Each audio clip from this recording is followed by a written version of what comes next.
Visiting fellow with the Independent Women's Forum and president of District Media Group, Beverly Hallberg. Thanks for coming on today, Beverly. Thank you.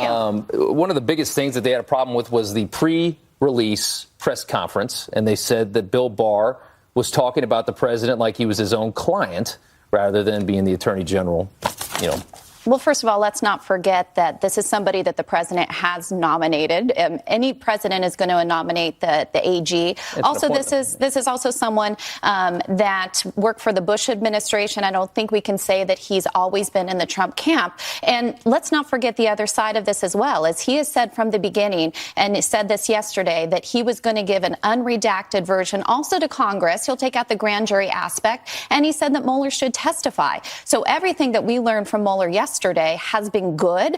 And also the complaint prior to this was that he was going to give a version that had far too many redactions. The fact that we're not talking about this today says he did his job well. Well, what do you make of the fact that for however long now, almost the 2 years that we've been talking about this, some in the media have put people on their airwaves who say we have evidence of collusion, and as it's come out, it's like, well, where is the evidence?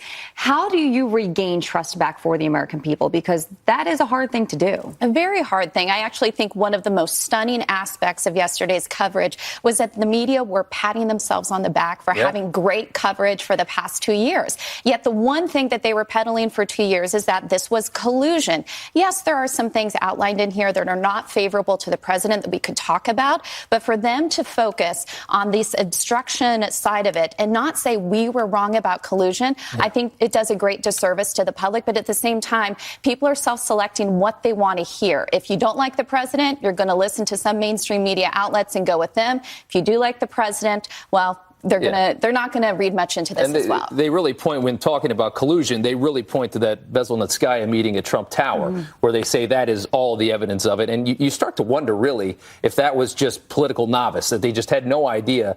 They say, oh, we have dirt. I mean, politics is so filthy dirty. It's such a filthy, dirty game. Everybody's trying so hard to win.